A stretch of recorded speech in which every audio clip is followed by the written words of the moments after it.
Praise the lord. ఈరోజు వాక్యాంశము మొదటి దినవృత్తాంతాల గ్రంథం 22వ అధ్యాయం 11వ వచనం. యెహోవా నీకు తోడుగా ఉండునుగాక.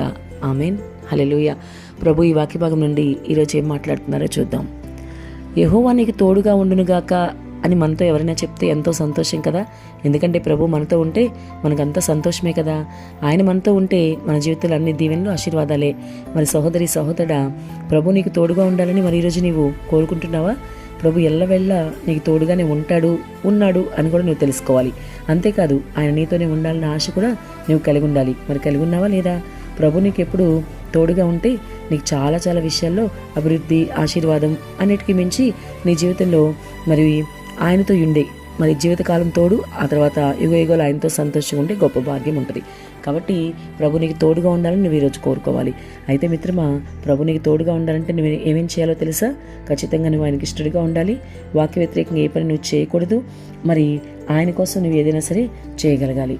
ఆయన కోసం జీవించాలి. ఆయన నీకోసం మరణించాడు కదా, నీవు ఆయన కోసం జీవించే వ్యక్తిగా ఉండాలి. మరి ఆ విధంగా నీ జీవితం ఉందా లేదా అనేది నువ్వు చూసుకోవాలి. ఏది ఏమైనా ప్రభు నీకు తోడుగా ఉండాలని నువ్వు కోరుకో. ప్రభు నీకు తోడుగా ఉంటే ఇంక నీ జీవితంలో తిరిగే లేదు. ప్రపంచమంతా నిన్ను వెలివేసినా, ఓ పక్కన పెట్టేసినా, ప్రభు నీకు ఆయన ఒక్కడు తోడుకుంటే ప్రపంచమంతా నీతో ఉన్నట్లే. కాబట్టి అంతకన్నా గొప్ప దేవుడు నీతో ఉన్నాడు. స్నేహితులు, బంధువులు, శ్రేయోభిలాషులు, సొంత కుటుంబ సభ్యులు, భర్త లేక భార్య, పిల్లలు ఎవరైనా సరే నీకు వ్యతిరేకంగా మాట్లాడుతూ, నిన్ను పక్కన పెట్టేసి, నిన్ను ఇబ్బంది పెడుతూ, మరి నీతో మాట్లాడకుండా నిన్ను వెలివేసినట్టుగా చేస్తున్నారేమో. ఒకవేళ ఒంటరి అని నువ్వు ఈరోజు ఫీల్ అవుతూ ఉన్నావేమో. అందుకే దేవుడు ఈరోజు ఈ వాక్య భాగం ద్వారా నీతో మాట్లాడుతూ నిన్ను బలపరుస్తున్నారు. ఆయన నువ్వు ఎప్పటికీ ఒంటరివి కాదు, ఎందుకంటే ప్రభు నీకు తోడుగా ఉన్నాడు. అందుకే మరి మొదటి దినవృత్తాంతాల గ్రంథంలో మనం గమనిస్తే అక్కడ యెహోవా నీకు తోడుగా ఉండను గాక అన్న మాట ఎంతగానో మరి ధైర్యపరుస్తుంది కదా. మరి ఆయన కోసం నువ్వు నిలబడగలగాలి, స్థిరమైన భక్తి చేయగలగాలి. అప్పుడు నిన్ను ఎవరు విడిచిపెట్టినా ఆయన విడిచిపెట్టడు. ఆయన కుడి హస్తం నీకు ఎప్పుడు తోడుగా ఉంచుతాడు. నీ మరణం వరకు తోడుగా ఉంటాడు. నేను అంటు పెట్టుకుని ఉండే దేవుడు మరణం తర్వాత ఆయన రాజ్య వారసత్వం నీకు ఇస్తాడు. కాబట్టి నువ్వు బహుధైర్యం కలిగి నీ ఆత్మీయ జీవితంలో ముందుకు వెళ్ళు.